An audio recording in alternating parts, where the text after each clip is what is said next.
You're tuned in to the Mind of an Entrepreneur show with your host, myself, Sajdah Wendy Muhammad. I am a multi-million-dollar business developer. I have developed business and real estate around the world, and I want to share with you my mental strategies, my technical strategies, and how I made it in the world of business. So I don't teach theory. I tell you about my life and introduce you to people who can also share with you what they've done to become successful. This is a practical show. This ain't a theory show. You don't want to miss it. So stay tuned.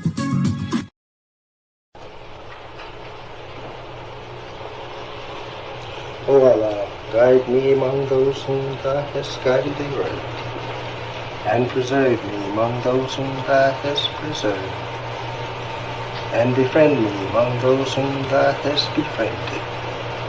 Bless me in whatsoever Thou dost grant me, and deliver me from the evil of what Thou hast judged. Surely Thou judgest, and none can judge against Thee, and he whom Thou befriendest is not disgraced. Blessed art Thou, O Lord, and exalted be Thee above what they set up besides Thee. I bear witness, nothing deserves to be served besides Thee, and I bear witness that Muhammad is Thy servant and apostle. Amen.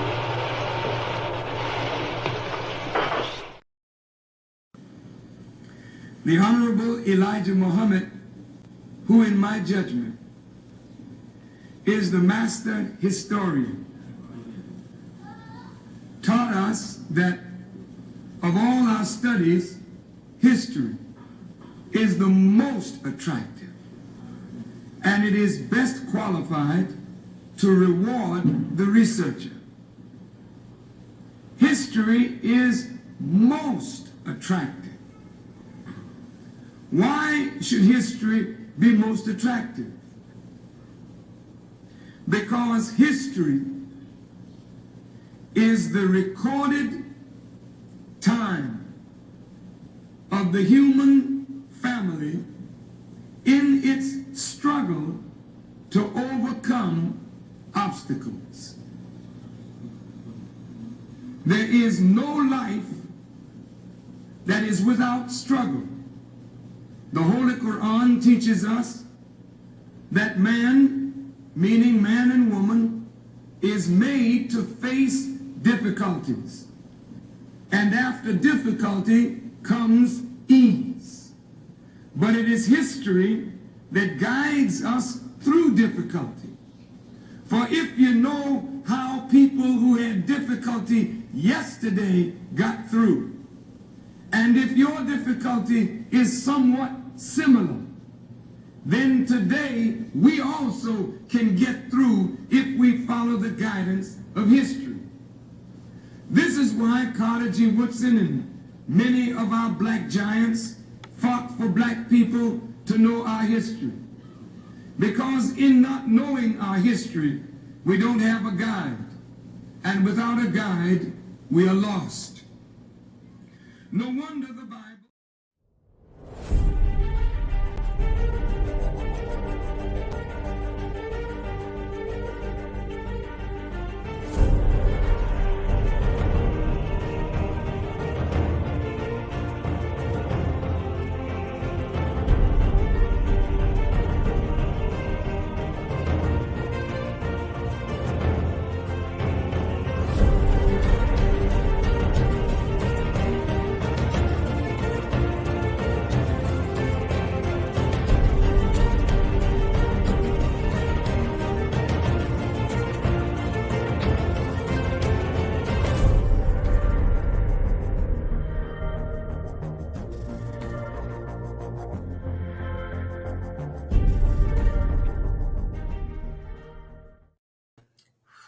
Assalamu alaikum. Welcome to the Mind of an Entrepreneur show.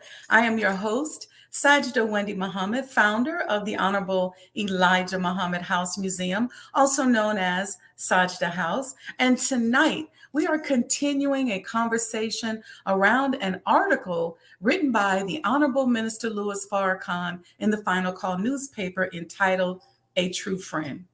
And to quote the article, the Honorable Elijah Muhammad is indeed a true friend of the Black man and woman, because his message is as relevant today as it was when when he was physically among us. He worked, suffered, studied, and constantly prayed for our rise.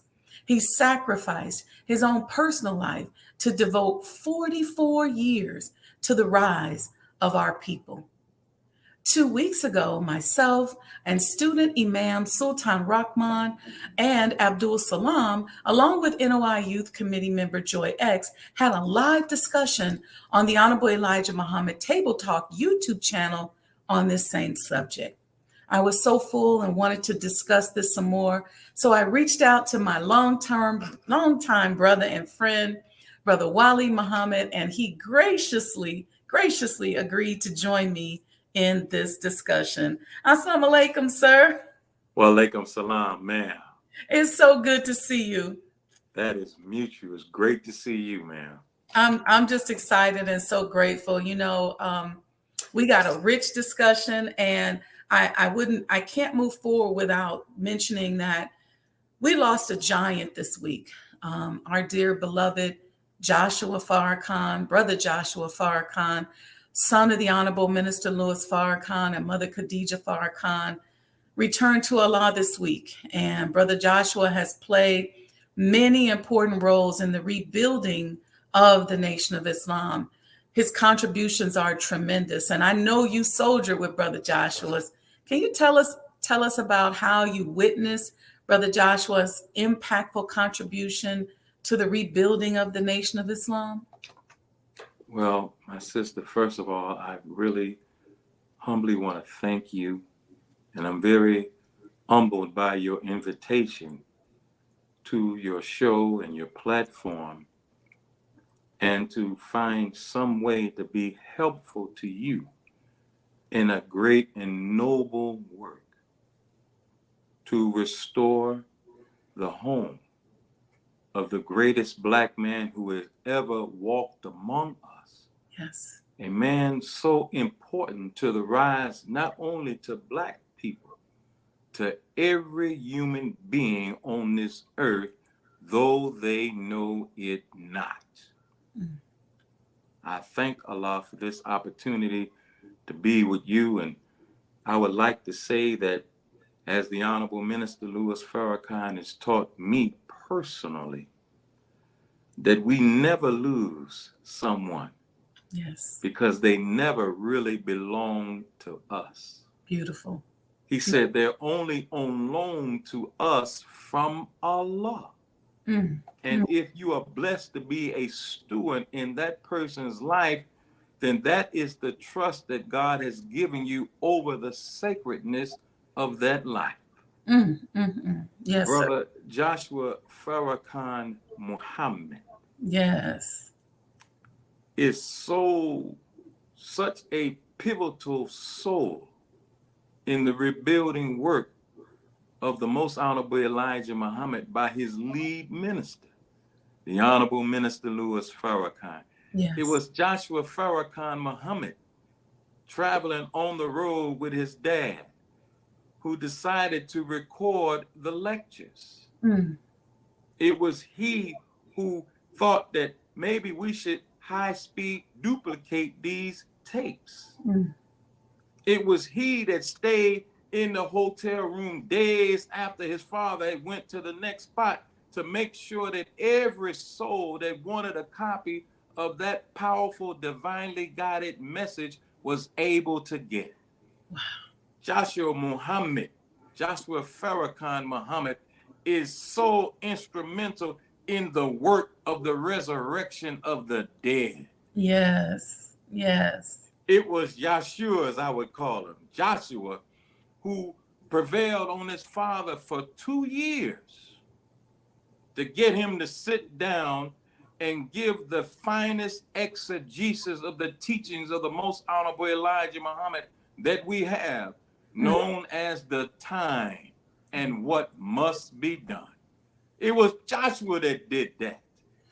In fact, he really is the architect of what is now known as the Final Call Incorporated or Final Call Building. Mm-hmm. All that business came from the distribution of those messages. Yeah. The Honorable Minister Louis Farrakhan, in those days, he traveled night and day, taught 4-5 different times in different cities. Mm-hmm. But those tapes began to bring fruit. Those tapes went to the college campuses. They went to the jails. They went every nook and cranny as he promised they would. That's right. Right? Yes, they did. Oh man. So no, we didn't lose him. Thank you for that correction. Yes. That's why in the prayer of the Muslims, we ask Allah to deprive us not of his reward. Yes. He's gone. He's returned to his Lord, but we are here. Yes. You see? Yes. So Joshua, he ain't gone. Yes. Yeah, his remains are there. Yes. And we will celebrate his life, Allah willing, this Saturday. Mm-hmm. But boy, oh boy, oh boy, to meet him, woo, you had to be on your toes. Mm-hmm. So we thank Allah and praise him. Yes. For the womb that bore him. Yes. Mother Khadija Farrakhan Muhammad. And of course for his dad, the Honorable Minister Louis Farrakhan, as well as his entire family. You know, Joshua got such a long bloodline. He does. Himself. He does. The Honorable Minister Louis Farrakhan said to me, he said, brother, Allah wants a righteous man to repeople the earth. That's what I said. Repeople the earth. Repeople the earth. That's what he told me from his lips to my ear. Ooh. This is gonna be one, Brother Wali. I see it right now. You know, my father passed in 2009, and it was a star-studded and packed event, his homegoing. And he lived a full life in a very public way. And people came from all over and talked about what a great person he was and how talented he was in basketball. And, Brother Wali, after about 2 days, one of my young nephews stood up at the viewing of the body with tears in his eyes. And he said, I don't know Skinny Pop Pop. In other words, from his young perspective, he had no idea who we all were talking about. He wasn't familiar with that aspect of his pop life. And as I speak with many of our young believers, they don't know us and they desire to know their history. So I have to begin with talking about how and when you were introduced to the teachings of the Honorable Elijah Muhammad and what roles you played in the rebuilding of our nation under the Honorable Minister Louis Farrakhan. Boy, I heard the Honorable Minister Louis Farrakhan, his voice, in September of 1983. Wow. It was a tape that a friend of mine had, and it was called The Life of Jesus. And I would say to every young person, I don't think I know that one. Let me write that down. It might be a lit history lesson today, but not a dead history. Come on now. See, you can't recall the history of the work of God in this messenger and be a dead man. Something is not congruent there.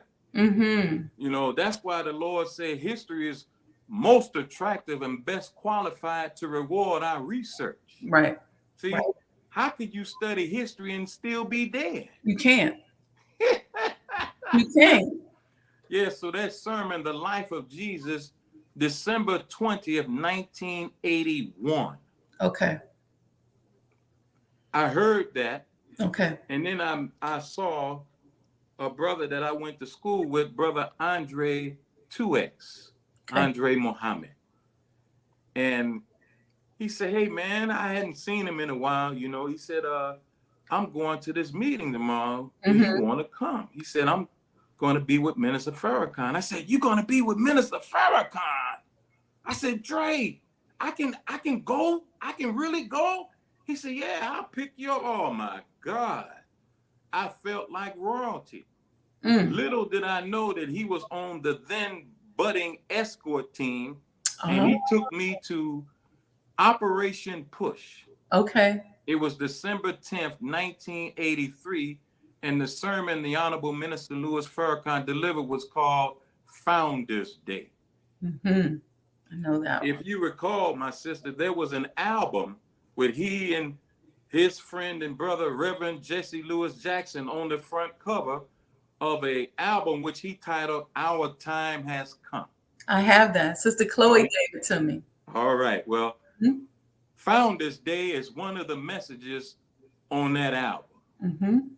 So when I heard him, I said, "Oh, I'm saluting. I don't know what to do. I'm so excited." And it took me 6 months to the day to get my X. Okay. But I was coming around all the time. You couldn't keep me out the Final Call building because in those days, some of the great pioneers were still around. So I would literally sit at their feet for hours and hours and listen to the exploits of the Most Honorable Elijah Muhammad and his helpers. I want to drink it all in. And last point on that, when I began to go to the study circle, the subject matter was crafted by Brother Minister Jabril Muhammad. Yeah. And it was actually titled, Is It Possible That the Honorable Elijah Muhammad is Still Physically Alive? That was the study guide. So we came in on a high. You know? That was 83. I got my X in 84, and I tried to do the best that I could with my studies. And like the Honorable Minister Louis Farrakhan, somebody found out that I could talk. Yeah. So they made me an officer. Yep. And I would teach a lot in the classes. And then Supreme Captain Ali, formerly known as Brother Frank, put me on the security team. And I traveled with the Honorable Minister Louis Farrakhan beginning in 1986, early 87.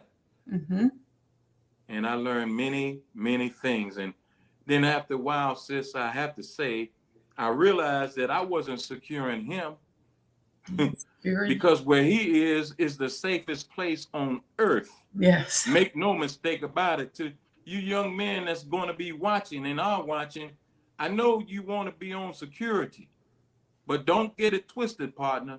The word security has the root word secure, which means to be free of doubt.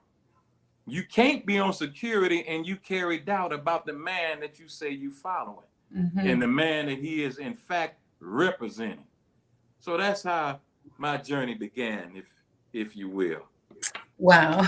Well, you know, so you and I have an experience that we shared when the Honorable Minister Louis Farrakhan spoke in New York at the Jacob Javits Center. And somehow I got left by the secretarial staff at the venue along with all the charity. And I looked up and everybody was gone. I don't know what happened. And remember, that was a dangerous event. They was threatening us and everything. And I remember you came back in to check on me and you helped me get the charity to the Waldorf Astoria Hotel. We got stuck in the elevator. That's right. Remember, for like an hour or so. We was the weight of what you was carrying was so great, the elevator would not rise. It sank to the coils. I had this big old briefcase of money, and when we walked in that lobby, and all those white people was in there, and we got on the elevator, remember, it was crowded, and I thought they was trying to rob us. All I remember, Brother Wali, was I'm gonna fight, and I just walked in the suite with half my Vanguard uniform dirty, and I gave the money to Sister Sophia. I walked in like, remember that scene from Kill Bill when she came up out the grave? That's how I walked in the minister's suite.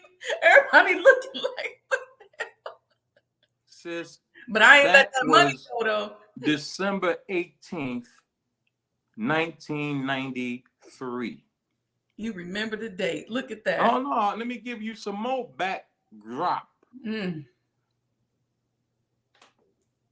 My then wife, we had our first child November 25th of that year. Okay. And so the next morning, now it is true, we weren't quite married for 9 months, but we were married. Mm-hmm. And I wasn't leaving. Mm-hmm. So the next morning, I'm in the hospital and my phone rings. It's Sister Sophia at 6 in the morning. Now, this is the day after Thanksgiving. Mm-hmm. I'm like, nah, I'm just telling you. In my mind, I say, well, Allah, you revealed it to your servant that we done had this baby and we ain't been married for 9 months. I'm done. So let me just take this call and just face it. Yeah. So she's telling me the minister wants to see me now. I'm like, urgent. 6 a.m. So I'm pressing. I put my suit on. I don't want to go see such a man like that in clothes I slept in. So I put my suit on. I get over there, and he sends me to New York. That minute, out the hospital bed with a certified cashier's check for $113,000. Where am I going? I'm going to the Jacob Javits Center to put the down payment on the event that you collected the money from. I remember when you came. I did not know that backstory. Yeah, he sent me to New York.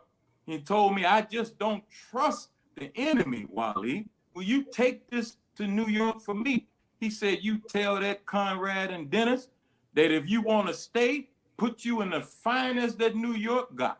He said, and if you want to eat, tell them I said, take you to the finest that New York got and tell them it's on me.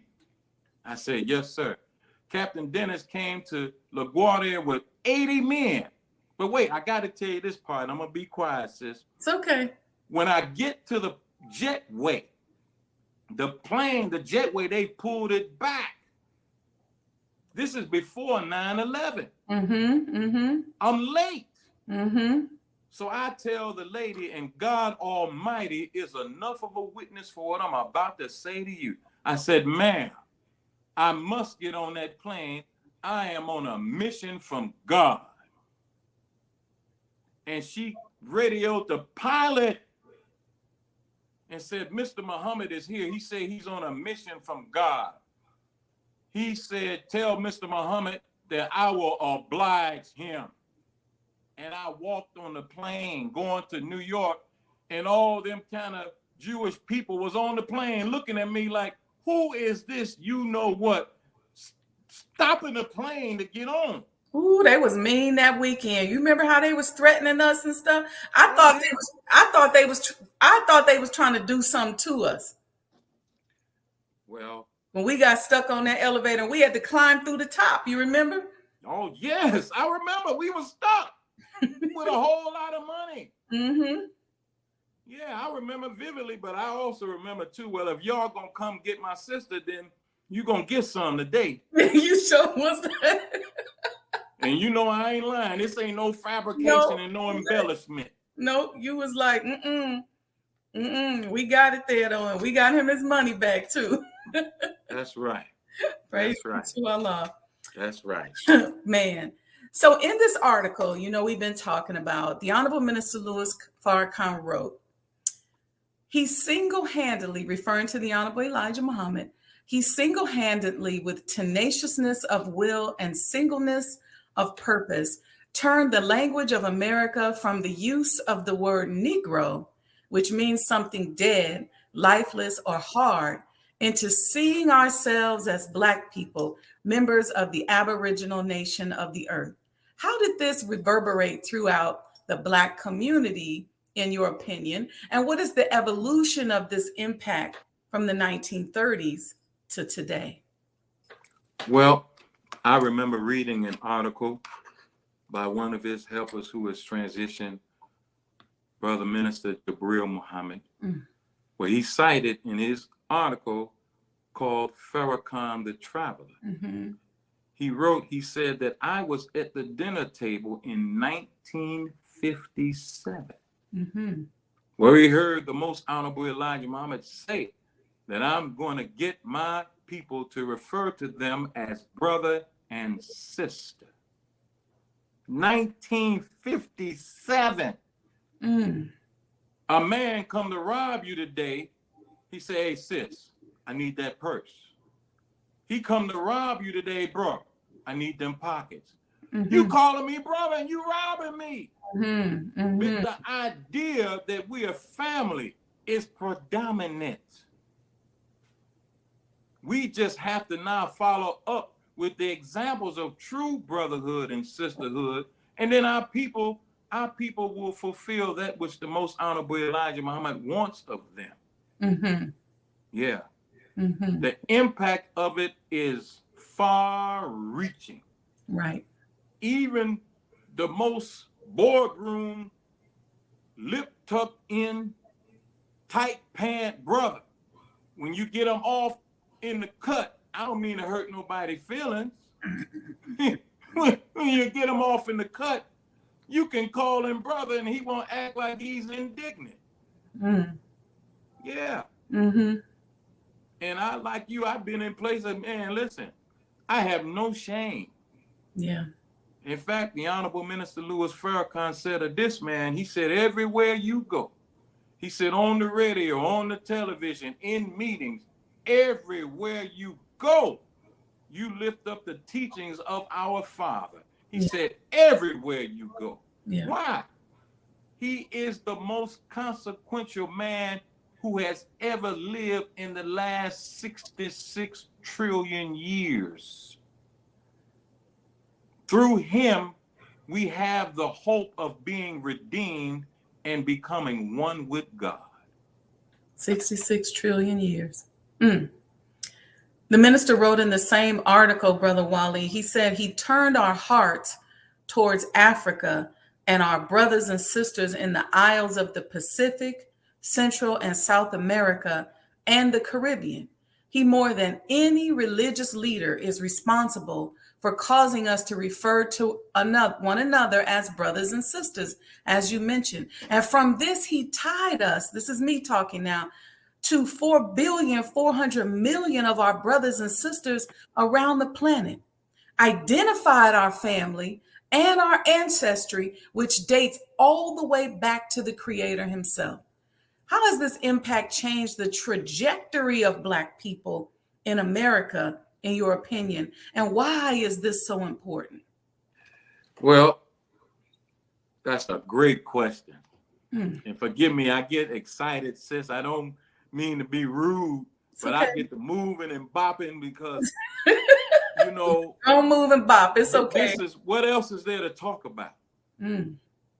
See, when you're talking about a man who has made a difference in the lives of every human being on earth, and we can prove that in no limit of time. Come on. From the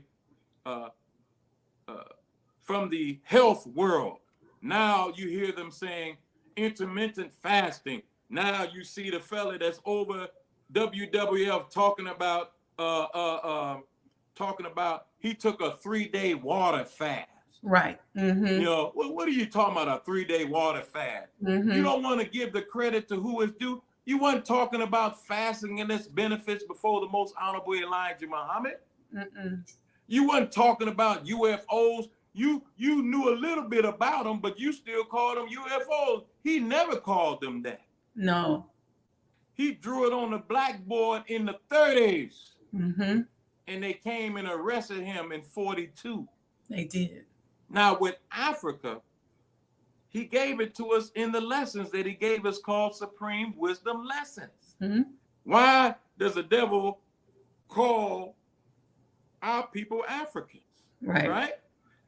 And he said that he wants us to think that we are all different.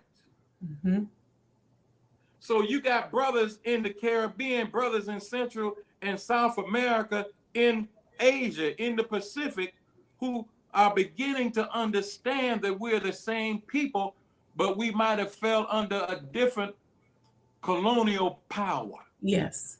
So the people in the Caribbean, they speak Spanish. Well, your conqueror was Spanish. But we speak English. Our conqueror was English. But when you wipe that away, we're the same people. Mm-hmm. When you look on the continent of Africa at this moment, you see revolution taking place. Well, what does the Bible say? The Bible said that Messiah and his feet were like burning coals. That meant, according to his minister, that everywhere he went, war and revolution came behind him. So now you see young, clean, handsome leaders come up who are fearless, and what are they doing? Kicking the oppressor out of their land. No more can you take our natural resources and benefit, and we are sitting here in the dark, broke, naked, and out of doors. That's happening because of the most honorable Elijah Muhammad, and through his lead minister, you see revolution taking place where the original people are reclaiming their own. Right, right. That's exactly right. And let's not forget about hip hop. See, because hip hop merchandising, let me give some statistics on that. Hip hop merchandising was worth $74 billion in 2020, according to Forbes magazine. Forbes' top earning hip hop acts collectively made nearly $300 million in 2020. There was a Nielsen study that showed that in 2017, 31% of radio listeners preferred hip hop. And in 2020, 23.3% of worldwide music album sales came from hip hop or rap music. And in this same article, the Honorable Minister Louis Farrakhan said, the Honorable Elijah Muhammad influenced the writings of James Baldwin, Amiri Baraka, Maya Angelou, John Killens, Louis Lomax, and most of the writers who were popular in the 1960s. His influence is seen today in the writings of Toni Morrison and Alex Haley. His teachings inspired Alex Haley to do the research that led to the book Roots. He influenced playwrights and poets and musicians. There is no field of human endeavor among Black people that Elijah Muhammad did not have some positive effect on it. Now, do you think that the recent turn towards hypersexuality, vulgarity, violence, and self-degradation is a way to snuff out the influence of Black consciousness in music and the arts that really was spawned from the teachings of the Honorable Elijah Muhammad? Well, absolutely, yes. Yeah. I would say that hip hop, if you remember, hip hop really began in New York City. Mm-hmm. Well, who was the most honorable Elijah Muhammad's minister in New York City? Yep. How many temples did he have? Mm-hmm. What about the great events on Randall's Island, 70,000 one time, and then come back a few weeks later, another 40? Well, where did those people go who heard the message, but who might not have joined? Mm-hmm. They produced children. Mm-hmm. Remember the rap group Houdini? Yes. With the rapper Jalil? Mm-hmm. His parents were in the ranks. Come on now. Remember the sister, the great soul singer Etta James? Mm-hmm. Mm-hmm. Etta James was Sister Ruth in the temple in New York City. I know. You hear her voice today on a commercial. I want security. That's Etta James. She came, and I think you remember, she came, she had the blonde hair, and she did the beautiful drapes at the headquarters of the Nation of Islam. And she said her name was Sister Ruth, but we didn't know it was Etta James until I spoke to another registered FOA named Charles Muhammad, known to the world as Chuck Barksdale of the Mighty Mighty Dale. Well, Wali, that's Etta James. I said, Etta James? What? The Honorable Elijah Muhammad influenced so many people, so many artists. So hip hop, the enemy knew, because of the work of his minister on the college campuses, he knew that if you don't stop hip hop, he would have that whole generation taking them to his teacher. So what did he do? He sent in gangster rap. He sent in beefs, East Coast, West Coast beefs. Yeah. They don't know that Ice Cube wanted to be an FOI. Yes. His assistant brother Ron is an FOI, and Cube wanted to join the rank. And the Honorable Minister Louis Farrakhan told him, brother, you will be a better help to me out here than in the ranks. So look at all of that influence of the Most Honorable Elijah Muhammad. You got the great psychologist, one of the greatest ever, a brother by the name of Bobby Wright in Chicago. Bobby Wright coined the term menticide, the systematic attack on one's belief systems, mores, norms, and values. Bobby Wright from the Most Honorable Elijah Muhammad. Come on now. See? Then you got who?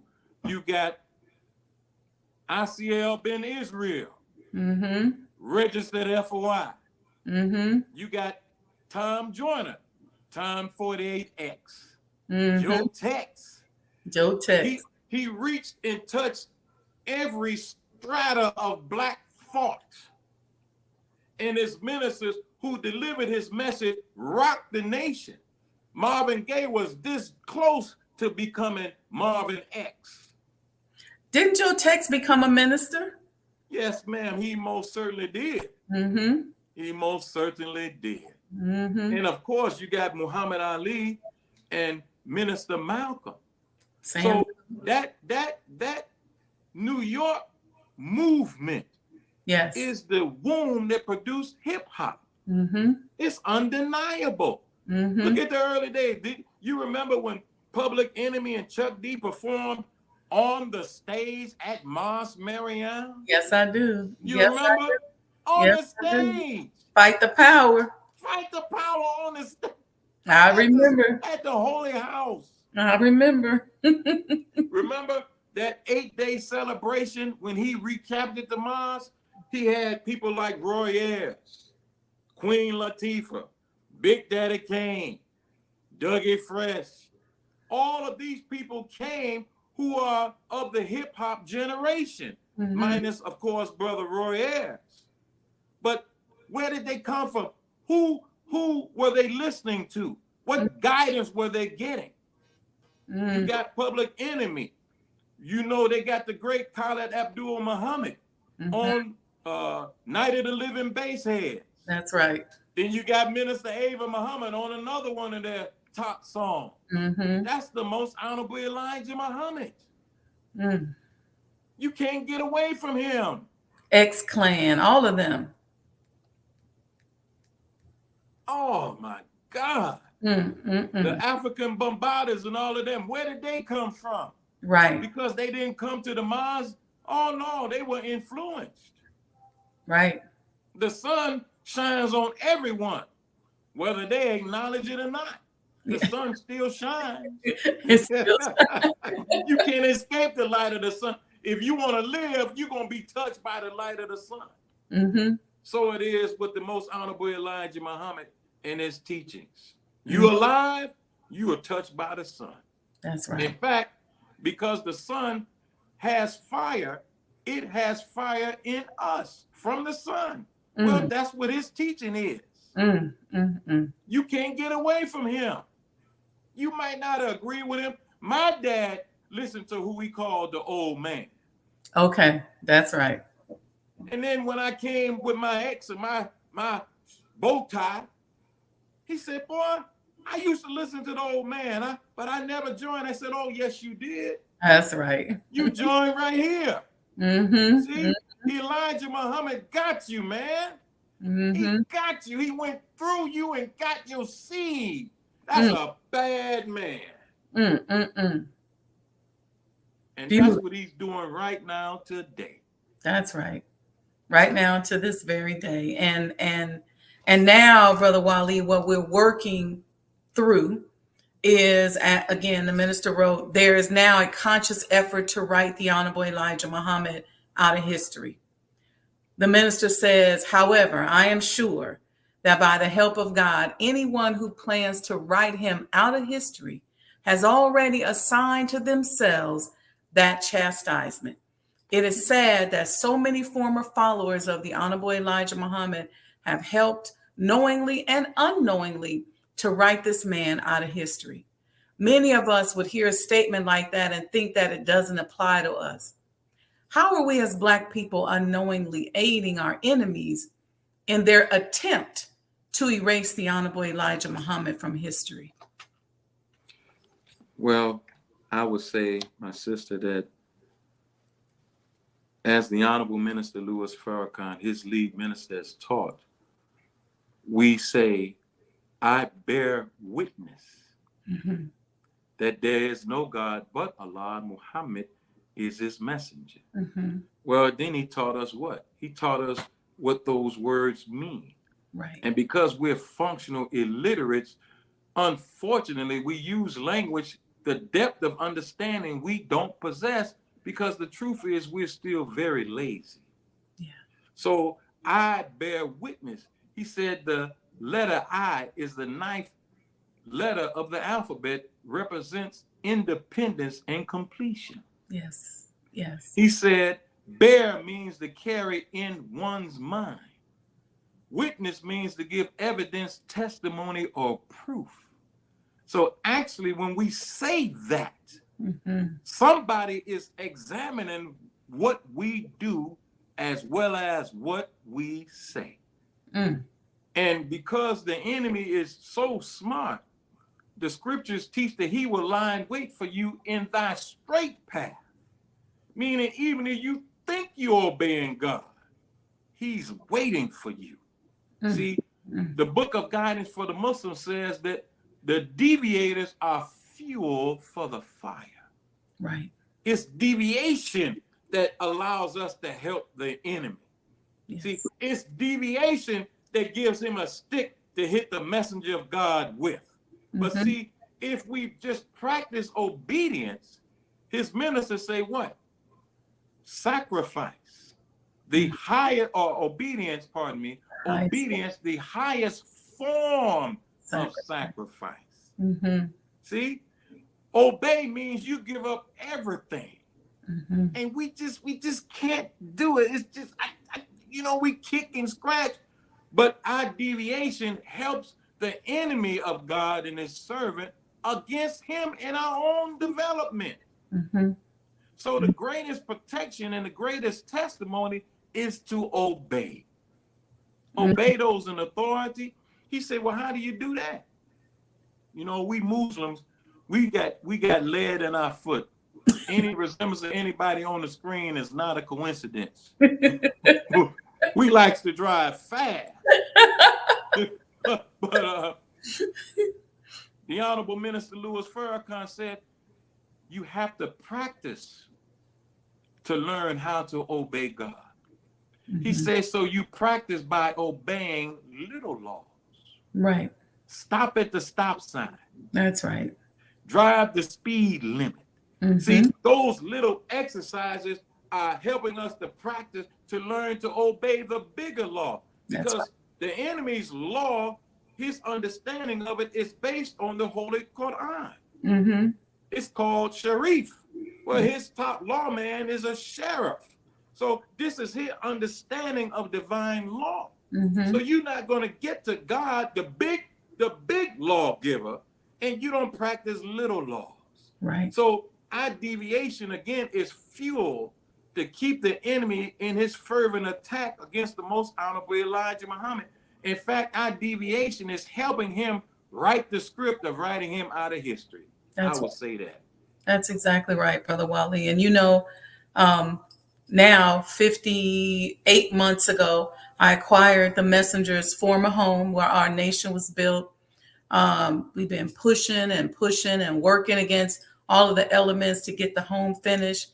We're about the minister said, $500,000. I keep giving the exact figure. He says, sister, you need another 500,000. And so we're working to raise that.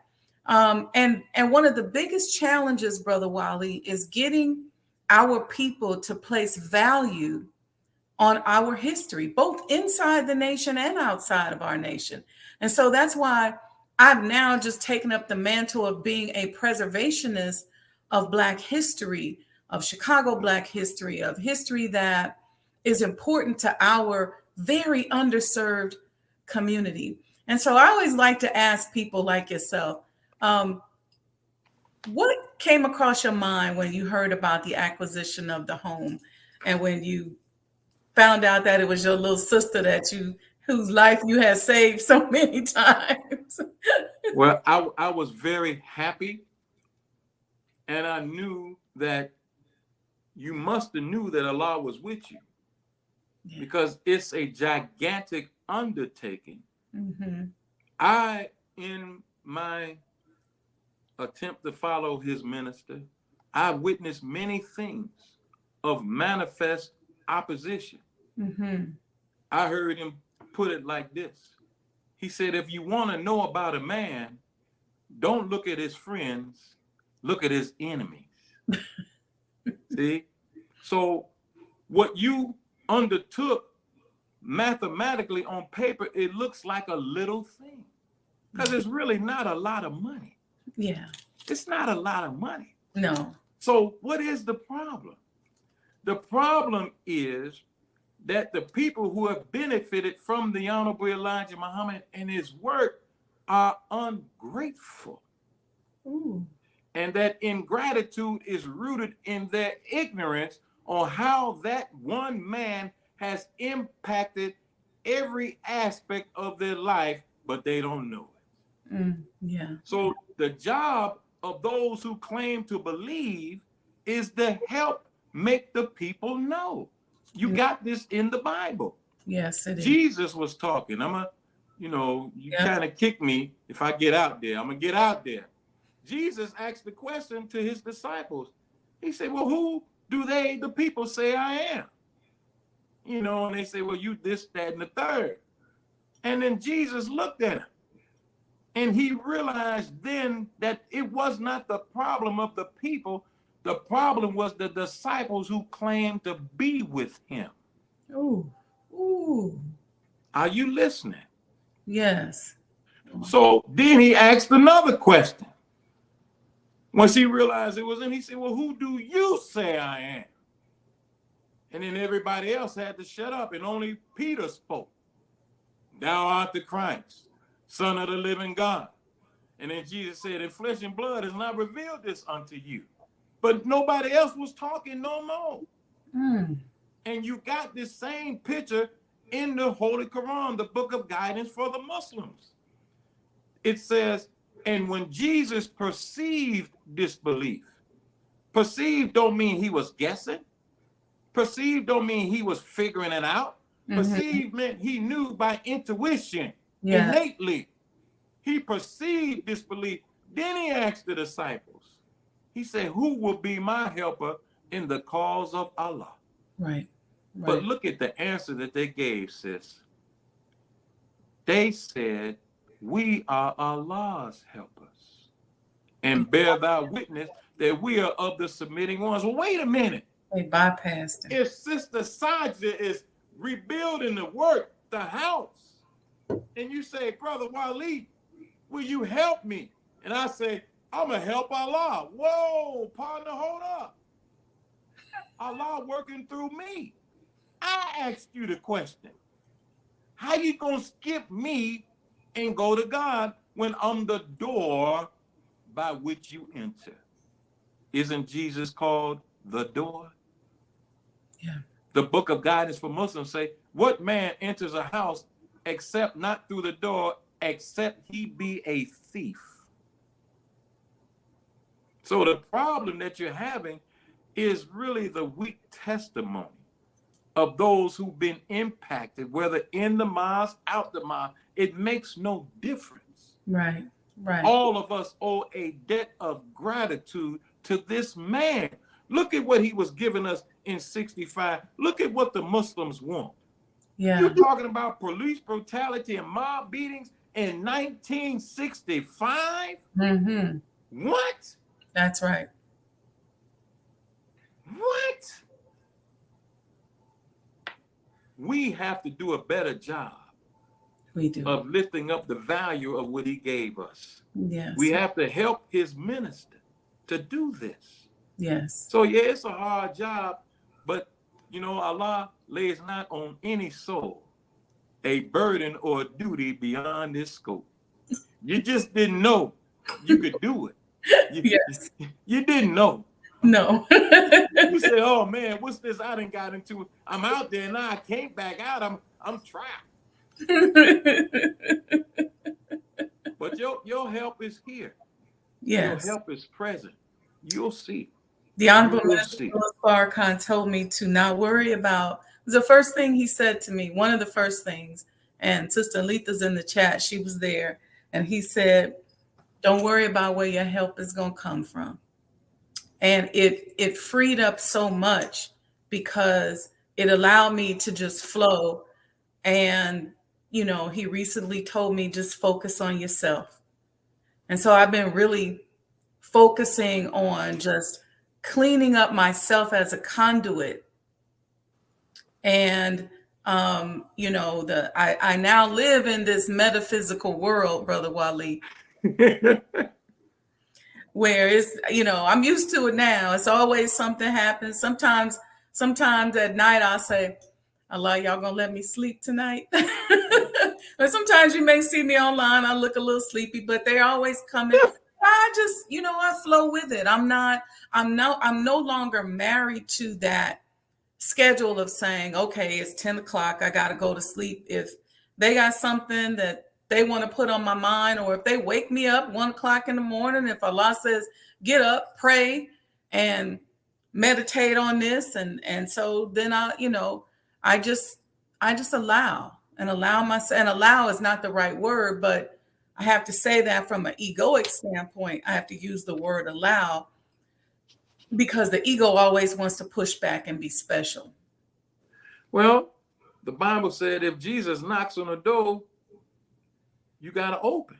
So it is allowed. Yeah. It is allowed, because you can say, no, I'm not, we ain't buying today. That's true. No. But you know, when he got you, sis, notice the words of the Honorable Minister Louis Farrakhan. He didn't say don't be concerned. He said don't worry. He said don't worry.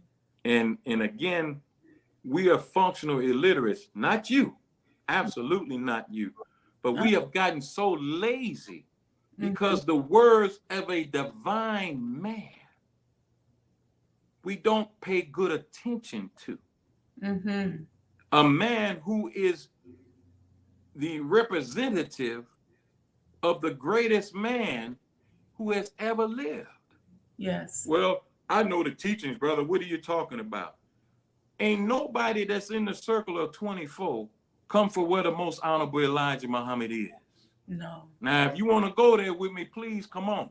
No. Because I'm going to do you like this. How you want it? 1 to the chest or 2 to the back of the head? Because you're going to get it. You're going to get it.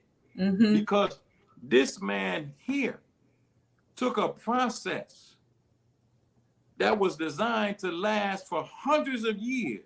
Yes. To reconcile man with God is a 1,000-year process. Go back and get one of them saviors that he was talking. I think it might have been 64, 65. Okay. He was talking about Muhammad Ali. He said, I think he said they wanted to mess up that pretty face of yours. Yes. He said, but Allah and myself said, no, stop. Yes. Yes. When does a messenger say something with Allah? When you read the Quran, that's Allah telling the messenger what to say. He said, say this, say that. Yeah. When does a messenger say with Allah? See, we sleep. You can go and read, Our Savior has arrived. He tells the Arab world, prepare yourself for all that you hear coming from the mouth of Messenger Elijah Muhammad. So he wrote the book in 74. I think it's pretty clear now that he knew when he was going to not be among us the very date. That's right. So what was he talking about? His minister said that he told him when he got the house on Woodlawn He said, Muhammad not gonna be sitting up in this mighty fine house with his feet propped up. He gonna be working to put the whole 17 million in a house just like this. That's right. That's what he Well, said. you bought it in 72. You knew when you was leaving. So what Muhammad was you talking about? Mm-hmm. Anybody that ever met him, they'll tell you that he could tell them things about themselves and their future. Yeah. How did he know? Yes. How was he able to buy farmland in the 60s? My family is from Bowler G, Alabama, Greene County, Alabama. Mm-hmm. He bought 5,000 acres of farmland down there. Wow. They tell me that the soil is so rich, it's second only to the Nile Delta in fertility. Yeah. I remember the minister talking about states and what states we would want, and Alabama was one of them, remember? Yes, ma'am, I do. Mm-hmm. And Mississippi. And He Mississippi. called it Miss Slippy. Yeah. Yeah, we're so blessed. And every time I'm blessed to either speak with the Honorable Minister Louis Farrakhan or just be in his presence, or I try to listen to at least one lecture or half a lecture a day. And I just witness, and I can just feel him identifying demons inside of us and just snatching them out, Brother Wali. It's just phenomenal. It's stuff you didn't even know was there. He'll ask you a question and then just shoot. And next thing you know, you might get off the phone or walk away from the lecture or turn the TV off and say, wait a minute, something just changed. I'm a little higher than I was when I first started listening to this. Something's different. And so for me, my love for them is so great. And I traveled all around the world, Brother Wali, and I used to have this thing called my Jesus Within. And so I would think about, because, my only connection to the Honorable Elijah Muhammad is through the Honorable Minister Louis Farrakhan and his love. And so I think about how much I love him, and it conjures up a feeling in my heart, a feeling in my solar plexus and in my body and in my mind. And so I can call that feeling up at will outside of his physical presence. And so whenever I need him, I call him up like that. And so that it just enhances and multiplies that, that love. And so when I think about the museum and the house and sharing that love, and I think about how blessed I am to be able to be in spaces, Brother Wali, where you knew me back then when I was 21, 22 years old. Who would have thunk it, right? When Brother Kamal said I was so skinny I could hula hoop with a Cheerio and I need to eat more than broccoli every day. I'm the little one in the office that Brother Wazir is drilling and about business, but I'm just grateful. I'm grateful. I'm grateful, to my parents for preparing me for that. And I'm just grateful for the way that Allah moved into and interfered in my own affairs, or what I thought was my little affairs. And that the Honorable Minister Louis Farrakhan accepted me in his circle as he accepts everyone else. But I just felt like I just had a special trail. And I'm grateful to just have you on the show today because you were there at the beginning, at the inception. And some of those old stories, if I tell them, I say, look, I know one person can bear witness. That's Captain Jack. He know. Brother Wale know. That's what we called him back then, y'all. For those who didn't know, Captain Jack. And Captain Jack was like you was like the protector. You would just come and check in. And like I said, I still be at the Javits Center and came and checked. But you came in, you said, sister, everybody's gone. Why are you still here? And I'm thinking to myself, what? You said, well, let's go. And it was so dangerous that weekend. I'm just grateful for you. So I just want to, not just for that, but for your steadfastness, the way you always bring the spirit, and just for being a witness bearer. I can say that you're a witness bearer of my life as a Muslim woman. Praise be to Allah. I'm honored to witness the little bit that I have seen of you. Yeah. And really the indefatigable spirit that Allah has given you. Yeah. And you love those men because you love the word. Yes. See, we are doing the devil's bidding by distinguishing the man from the word. See, but if you don't love the word, you will never truly love the man. No. You love the outward of the man. But like he has said to us, and you heard him say, if you don't know me from scripture, you don't know me. No, that's right.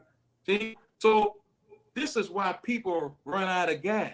The most honorable Elijah Muhammad said, prayer is like putting gas in your tank. It keeps you going. So what you getting tired for? You must be running low on fuel, huh? Well, the Spirit of God is in the Word of God. Yes. So the more you study and partake of the Word, like he's taught us, it has the highest degree of electrical energy is in the revealed Word of God to Muhammad. Yeah. Yeah. So if you're a student in that Word, how dare you be tired? How dare you be low in spirit and energy? You need to let me take you in the corner like a good corner man and smack the hell out of you with some smelling salt. Bam! Snap out of it. That's where we at. We need a good corner man with some smelling salt. Where you at, man? I'm in Boston. Pow! No, we in Chicago. Get out of it. That's what we need. Because the word is losing its value. See, and when the word loses its value, then it loses value because you don't believe you're going to become a manifestation of that word, which is God himself. Okay, I see. So when you don't believe you're going to become God, then what is the purpose of the word? I see. Yes. And this is written right in closing the gap. Yes, it is. I know. I understand. Yeah. Thank you, Brother Wali, for joining me tonight. And we're going to raise this last little money and have us a good time finishing up this museum. I've done all the heavy lifting. It's over a $5 million project. We got another $500,000 to go. You did 90%. Oh, well, when I get back there, Allah willing, we're going to knock on some doors. Yes, sir. I'm right. And I know what doors to knock on, too. Okay. And they're not going to tell us no. It's going to only just be how much. Because really, one person I know can write the check and you be done. Let's do it. What are we waiting on? All of these people who have benefited in the business world. You got my brother there who's the president of broadcast marketing sales for Black Entertainment Television, former student of Muhammad University of Islam. You got many, many men of renown and women. We just got to speak to them in a language that they understand.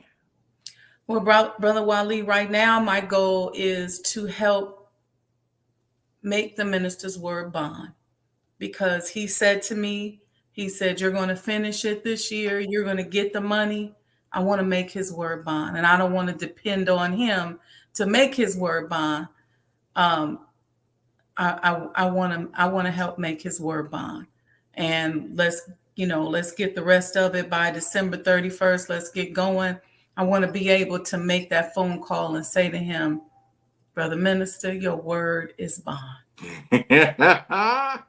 I've envisioned that, and I already know how I'm gonna feel. I got it. I want to be able to say, Brother Minister, even his word is always bond, and I'm not insinuating any other way. But in this particular case, it was just a word that he gave to me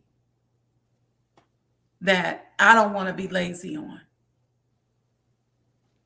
So thank you. thank you, sister. And I pledge to help you with any and everything that I can.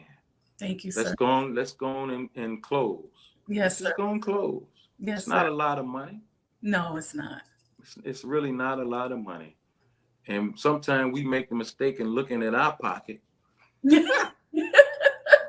Most Honorable Elijah Muhammad Instead of said the looking at a coin is in. lost pocket, right? Look, he said the coin is in the fish's mouth. He didn't say it was in our pocket. He said it's in the fish's mouth. Mm-hmm. Let's put this coin in the fish's mouth then.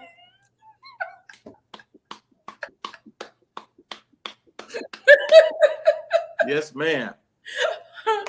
Thank you, Brother Wali. Safe travels back to the Shy, back to headquarters. Inshallah, I'll see you this weekend. Yes, ma'am. Inshallah. Inshallah. Thank you. Thank you for the honor, Sister Please Sajdah. give your family the greetings. I will. You do the same, and you tell that Sister Letha She right in here. I see her. that we love her and ain't nothing she can do about it. You see her nothing she can do and about everything. Then she said, I thank Allah for you, Brother Wali. You have indeed always been a protector, a soldier, a teacher. Listen, we know this brother right here, if historically we could tell some more stories. We're going to have a whole round table discussion around the fireplace at the museum talking about. You know, that term fireplace always made me laugh because the Quran talks about on the brink of a pit of fire. So I always knew that's really what he meant. Assalamu alaikum, Brother Wali. Yes, salam. Thank you. Thank you. See you soon, inshallah. All right. Oh, man, what a wonderful show. Thank you all. I see y'all in the chat. I see Sister Aletha. She got the faces and everything. And let's see who else we got in here. Brother Victor said, thank you, Brother Wali, for a wonderful visit. And Sister Sandra says, alhamdulillah, thank you. Sister Sandra saying, teach Brother Wali. Brother was bringing it. Talking about revelation. We got PBJ. Imagine following a white man's religion, but being pro-black. Wow. That's deep. I didn't see that one. That would have been a good discussion point. Sister Betty says she loved the history. Y'all know Sister Betty. She got the best spirit. She is so animated and so loving and so sweet. So shout out to Sister Betty. Just warriors. Yes. Y'all be all right. I'm so excited and I just can't hide it. That's that song. I'm so excited. Same person said I was looking at English C1 and there's something I noticed. I think the first half of it was meant to be recognized. Does that have anything to do with the above question number 10? Number 10 wasn't a question though. Interesting. We got to all go back and take a look at that. Let's see what other comments we have here. Greetings, Mother. Sister Nubia is here also. All right. So thank you all. Appreciate it. Make sure you support the completion of the Honorable Elijah Muhammad House Museum.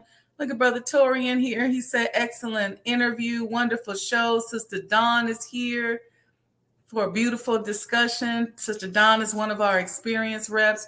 So you can go to supportsajdahhouse.com. It's going to give you all the different ways that you can pay because I like to make it easy. You all know when I coach you, I say, make it easy for people to pay you, okay? So it gives you all the different ways in which you can donate and which you can support. Of course, buy the coin, get your commemorative Elijah coin. Right now, we're having a Savior's Day sale, which we're going to continue through Savior's Day. Inshallah, we sell out by December 31st.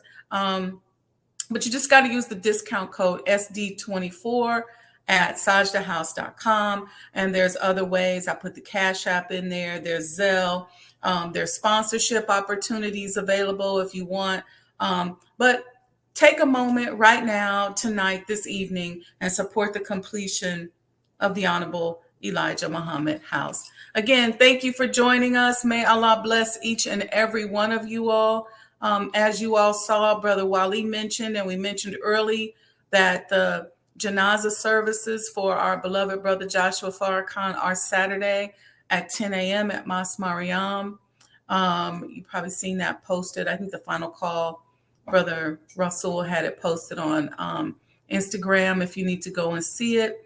But with that, family, also Black Friday is coming up. Make sure you buy Black Muslim and buy Black on Black Friday. So we're going to get out of here. See you Saturday morning, 6 a.m. for the Sajdah Saturday Morning Coffee Talk. We are on episode 11 of The Proper Handling of People. Thank you all. Assalamu alaikum.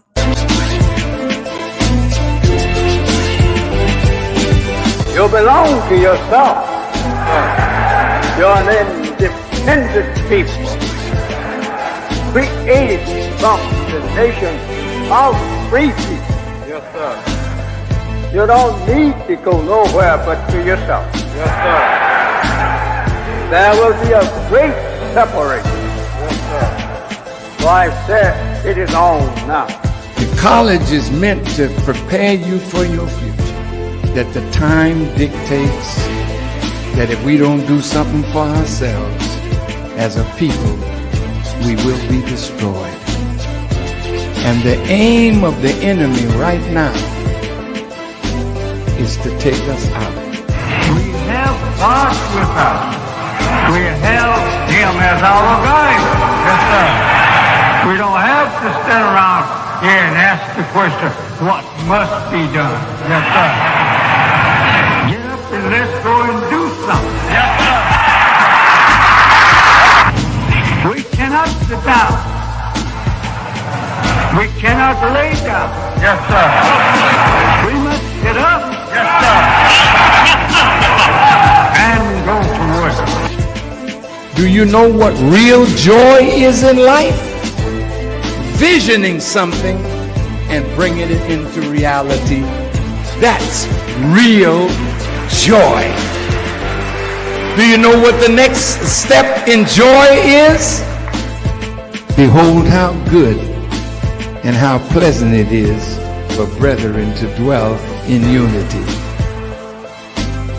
Tonight, you need to fasten your seatbelts. We're going to hear from some of the greatest minds in the world. I don't know about you, but I'm tired of trusting our future and the future of our children into the hands of those who don't love us. I believe we need to revitalize black leadership.